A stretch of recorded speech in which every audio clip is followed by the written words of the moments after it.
你平時煮完麵、整完蛋糕，嗰啲雞蛋殼係咪順手就掟入垃圾桶？如果你係咁做嘅話，我真係要大聲同你講，你唔係喺度掉緊垃圾，你係喺度掉緊錢嘅。喺香港呢個咁貴嘅地方，生活成本越嚟越高，每一分一毫都要計到盡，但偏偏好多人就將呢啲寶物當垃圾。你知唔知你每日掉嗰幾粒雞蛋殼，只要識得用，一年閒閒地幫你省返幾千蚊清潔費、殺蟲費，甚至連買肥料嘅錢都省埋。今日我就要教你3招雞蛋殼變廢為寶嘅秘技，尤其係最後嗰招殺蟑螂嘅大法，效果勁到你唔信，分分鐘勁過你喺出面買嗰啲幾十蚊一樽嘅殺蟲水。其實好多人之所以會掉咗啲雞蛋殼，係因為覺得佢哋污糟，或者覺得處理起嚟好麻煩。但其實只要你明白咗佢嘅原理，你就會發現佢簡直係大自然賜俾我哋嘅萬用寶具。雞蛋殼90%以上嘅成分都係碳酸鈣，仲有少量嘅蛋白質同埋微量元素。呢啲成分喺化學角度嚟睇，既可以作為天然嘅磨砂劑，又可以調理酸鹼值，更加係昆蟲嘅剋星。你想下，以前我哋阿爺阿嫲嗰輩邊有而家咁多化學嘢用，咪又係靠呢啲天然智慧去解決生活難題。首先我哋講第一招，亦都係最令香港人頭痛嘅問題，蟑螂。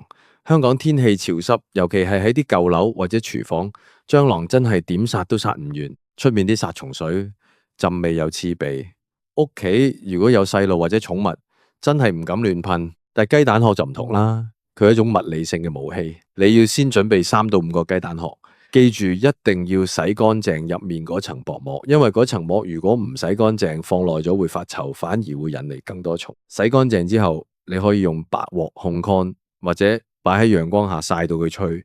當你發覺個殼一捏就碎嘅時候，就用磨粉機或者甚至用個樽將佢壓成粉末。呢啲粉末點解可以殺蟑螂呢？為咗令大家明白，我要解釋下蟑螂嘅生理構造。蟑螂嘅腹部係佢哋呼吸嘅地方，而且佢哋全身都有一層油脂保護。雞蛋殼嘅粉末，雖然我哋摸落去好細滑，但喺顯微鏡下面，佢哋好似一塊塊鋒利嘅碎玻璃咁。當你將呢啲粉末灑喺蟑螂成日出沒嘅地方，例如雪櫃底、洗手盆下面或者牆角位，蟑螂爬過嘅時候，呢啲細小嘅碎片就會割破佢哋身體表面嘅保護膜。蟑螂一旦失去了呢層保護膜，佢哋體內嘅水分就會迅速流失，最後因為脫水而死。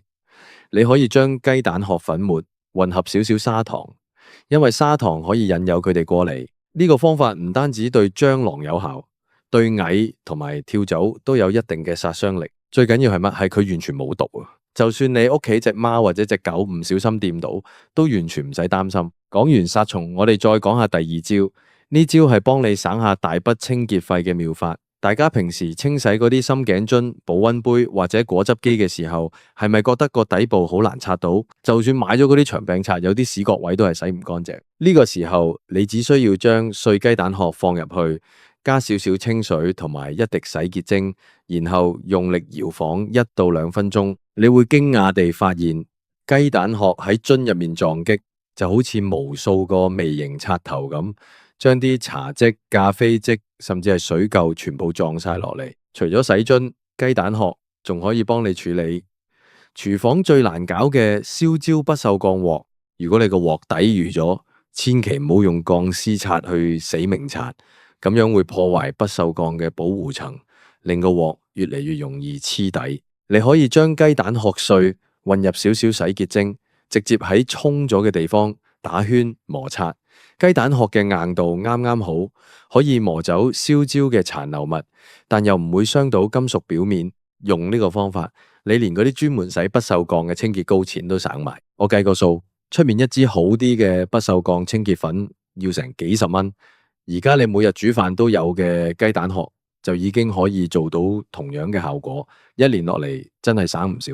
第3招，如果你屋企有種花、種草，或者係喺露台種咗啲小番茄、辣椒、雞蛋殼，簡直係你嘅救星。好多香港人種嘢，成日發現啲植物長得唔好，或者葉片發黃，其實好多時係因為缺鈣。雞蛋殼係最好嘅，有機鈣肥，但你要識得用，唔係直接成個殼掉入花盆就得。如果你成個殼掉入去，植物係吸收唔到嘅，仲會引嚟蚊滋。正確嘅做法係將曬乾咗、磨碎咗嘅雞蛋殼粉直接撈入泥土入面。雞蛋殼喺泥土入面會慢慢分解，持續地為植物提供鈣質。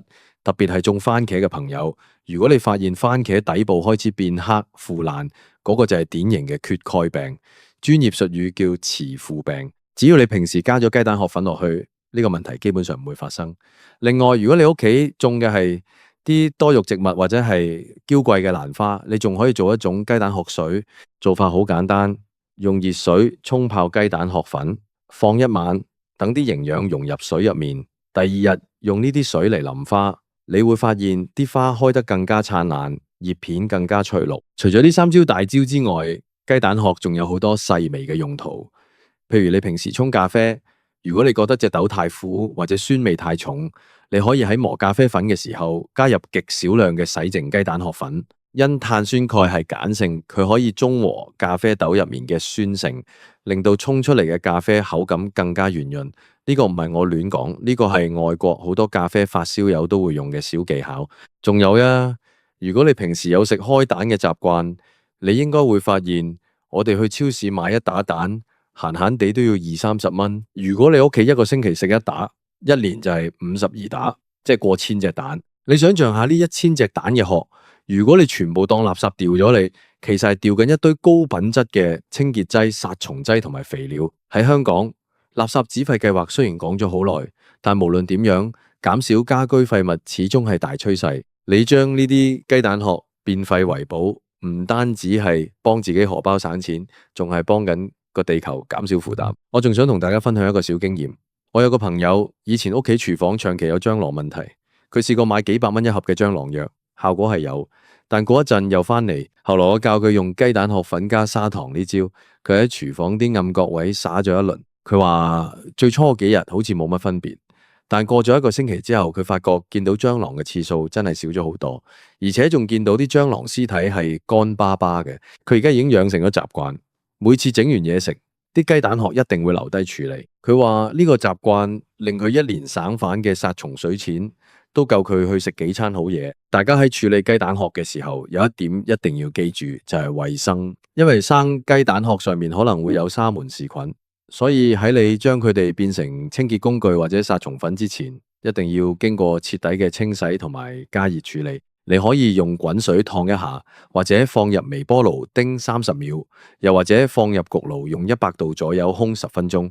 咁樣做唔單止可以除菌，仲可以令雞蛋殼變到更加脆，更加容易磨成粉末。其實生活智慧就係咁簡單。好多時我哋覺得生活好艱難，乜都貴，係因為我哋習慣咗用錢去解決問題，而忘記咗我哋身邊其實充滿咗資源。雞蛋殼只不過係其中之一。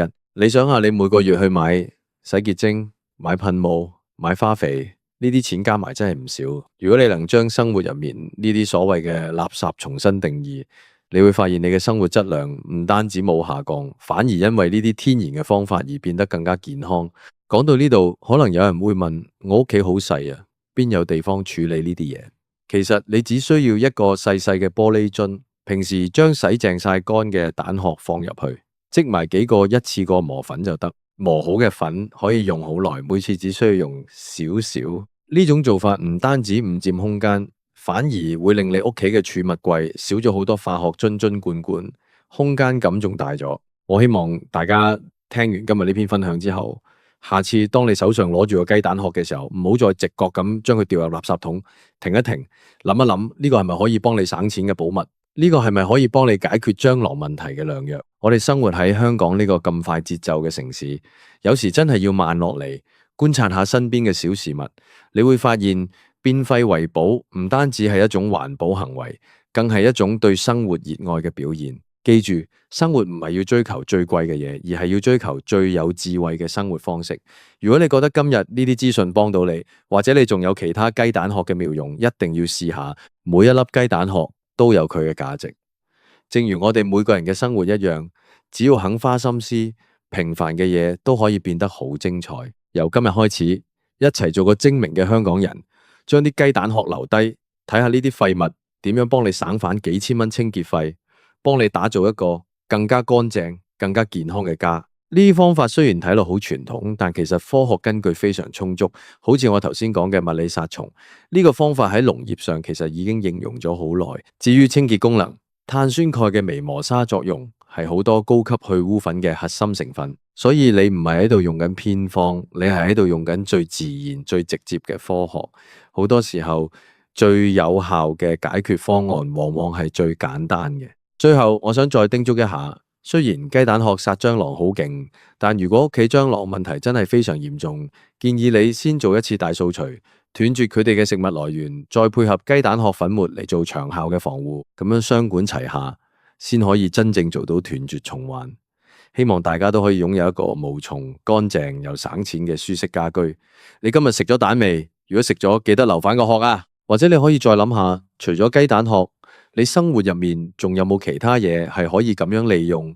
例如洗米水可以用嚟淋花，橘子皮可以用嚟整天然去油劑。其實呢啲都係同一種邏輯，就係將資源利用到極致。我哋每日追求嘅高質量生活，其實就藏喺呢啲細節入面。下次當你打算去買嗰啲五顏六色、充滿化學成分嘅清潔產品嘅時候，諗下我今日講嘅嘢，可能你會發現，你屋企嘅廚房其實就係一個最好嘅實驗室，亦都係一個幫你省錢嘅小金庫。只要我哋每個人都做少少，我哋嘅環境就會好一啲，我哋嘅荷包就會腫一啲。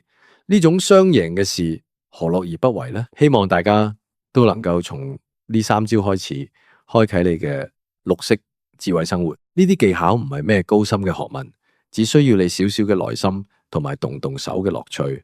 當你第一次用自己整嘅蛋殼粉洗乾淨一個陳年茶舊嘅杯時，嗰種成就感係用錢買唔到嘅。大家一齊努力，將雞蛋殼變廢為寶，省錢之餘，仲可以活得更有品味、更有智慧。如果你身邊嘅朋友都仲喺度掉雞蛋殼，記得將呢些方法話俾佢哋聽，大家一齊省錢，一齊改善生活環境，咁先至係真正嘅生活達人。